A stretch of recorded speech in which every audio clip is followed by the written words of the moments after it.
Hello అండి. Welcome to my channel Suma cooking. ఈరోజు మన ఛానల్లో రెసిపీ వచ్చేసి ఉల్లిపాయ కూర అండి. అది కూడా కూరగాయలు ఏమీ లేనప్పుడు, అలాగే మనం ఏదైనా ఊరెళ్ళొచ్చినప్పుడు ఇంట్లో కూరగాయలు ఏమి ఉండవు కదా, అలాంటప్పుడు ఒక్కసారి ఈ విధంగా కూర చేశారంటే కడుపు నిండా కమ్మగా తినేస్తారండి. ఒక 5 నుంచి 10 నిమిషాల్లోనే ప్రిపేర్ చేసుకోవచ్చు. ఇప్పుడు అది ఎలా ప్రిపేర్ చేసుకోవాలో చూద్దాము. దానికోసం ఇక్కడ ఒక 4 ఉల్లిపాయలని తీసుకోవాలి.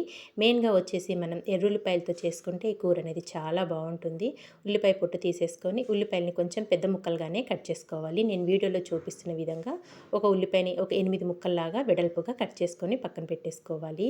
తర్వాత స్టవ్ పైన ఒక ప్యాన్ పెట్టుకొని ఆయిల్ వేసుకొని, ఆయిల్ కొంచెం వేడయ్యాక దాంట్లోకి ఒక పావు టీ స్పూన్ ఆవాలు, పావు టీ స్పూన్ జీలకర్ర, కొద్దిగా కరివేపాకు వేసుకొని ఇవి కొంచెం చిటపటమనేదాకా ఫ్రై చేసుకోవాలి. ఇవి కొంచెం వేగాక దీంట్లోకి మనం కట్ చేసి పెట్టుకున్న ఉల్లిపాయ ముక్కలు మొత్తం వేసేసుకోవాలి.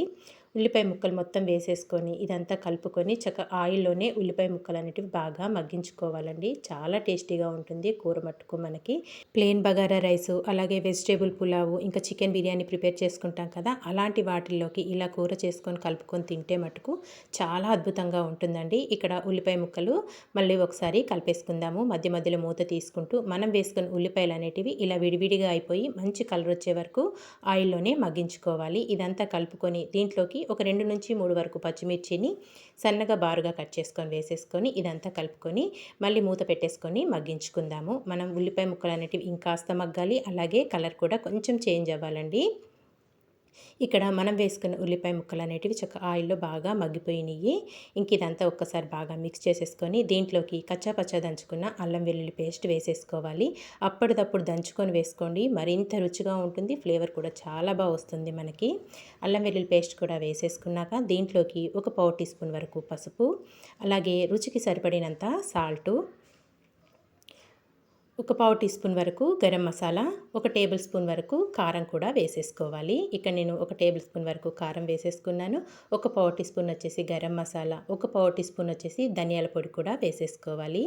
ఇలా వేసుకొని మళ్ళీ ఇదంతా ఒక్కసారి బాగా మిక్స్ చేసేసుకుందాం. మనం ఉప్పు, కారం, మసాలాలు అన్నీ వేసుకున్నాం కదా, చక్కగా ఉల్లిపాయ ముక్కలకు పట్టే విధంగా బాగా మిక్స్ చేసేసుకొని ఇదే ఆయిల్లో మరొక 2 నిమిషాలు చిన్న మంట మీద మగ్గించుకోండి. మనం అల్లం వెల్లుల్లి పేస్ట్ కూడా వేసుకున్నాం కదా, అది కూడా పచ్చివాసన పోయేదాకా ఫ్రై అయిపోతుంది. మూత పెట్టేసుకొని మగ్గించుకుందాము. ఒక 2 నిమిషాల తర్వాత మీకు చూపిస్తున్నాను. ఇక్కడ చక్కగా అన్నీ బాగా మగ్గిపోయి మంచి ఫ్లేవర్ అనేది వస్తుందండి. ఇదంతా బాగా ఇలా మిక్స్ చేసేసుకొని ఇందులోకి చిక్కటి పెరుగు ఒక 4 టేబుల్ స్పూన్ల వరకు వేసేసుకోండి. 4 టేబుల్ స్పూన్ల వరకు పెరుగు వేసేసుకొని అదే బౌల్లోకి కొద్దిగా వాటర్ వేసుకొని ఆ వాటర్ని కూడా వేసుకోవాలి. మరీ ఎక్కువగా వాటర్ వేయొద్దు. నేను వీడియోలో చూపిస్తున్న విధంగా కొద్దిగా వాటర్ వేసేసుకొని దీంట్లోకి సన్నగా కట్ చేసుకున్న కొత్తిమీర కూడా వేసేసుకొని ఇంక ఇదంతా ఒక్కసారి బాగా మిక్స్ చేసేసుకోవాలి. ఇలా కలుపుకొని ఈ టైంలో ఒక్కసారి సాల్ట్ అనేది చెక్ చేసుకోండి. సరిపోకపోతే ఇంక ఈ టైంలో వేసేసుకోవచ్చు.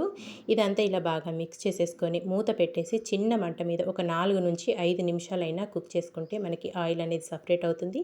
కర్రీ కూడా దగ్గరగా వచ్చేస్తుందండి. అసలు గుమగుమలాడుతూ భలే ఉంటుంది కూర మట్టుకు. తప్పకుండా ట్రై చేయండి. ట్రై చేశాక మీరే అంటారు చాలా బాగుంది అని. చూసారు కదా, ఒక 4 నుంచి 5 నిమిషాలు చిన్న మంట మీద కుక్ చేసేసాను. ఇంకా ఇప్పుడు స్టవ్ ఆఫ్ చేసేసుకొని ఇదంతా కలిపేసుకొని ఒక సర్వింగ్ ప్లేట్లోకి అయితే తీసేసుకుందామండి. చూస్తుంటే నోరు ఊరిపోతుంది కదా, చాలా కమ్మగా ఉంటుందండి. మనం ఉల్లిపాయ ముక్కలు పెద్దగా కట్ చేసుకున్నాం కదా, అన్నం తినేటప్పుడు అవి పంట కింద తగులుతూ భలే రుచిగా అనిపిస్తాయి. ఇంక ఇక్కడ స్టవ్ ఆఫ్ చేసుకొని ఒక ప్లేట్లోకి అయితే సర్వ్ చేసేసుకుంటున్నాను. ఇంతే అండి, చాలా సింపుల్గా టేస్టీగా ఒక 10 నిమిషాల్లోనే మనం ఉల్లిపాయ కూర అయితే ప్రిపేర్ చేసేసుకున్నాం కదా. మనకి వైట్ రైస్లోకైనా, బగారాలోకైనా, చికెన్ బిర్యానీలోకైనా, చపాతీలోకైనా ఎక్సలెంట్గా ఉంటుంది. ఎక్కువ టైం కూడా పట్టదు. కూరగాయలు లేనప్పుడు కూడా ఒక్కసారి ఇలా ట్రై చేసి చూడండి. ఒక ప్లేట్లోకి సర్వ్ చేసుకొని కొద్దిగా సన్నగా కట్ చేసుకున్న కొత్తిమీరతోనైతే గార్నిష్ చేసేసుకున్నాను. మరి మీకు నచ్చిందా? నచ్చితే మీరు కూడా తప్పకుండా ఈ కర్రీని ఒకసారి ట్రై చేయండి. ట్రై చేశాక ఎలా వచ్చిందో ఒక చిన్న కామెంట్ చేయండి.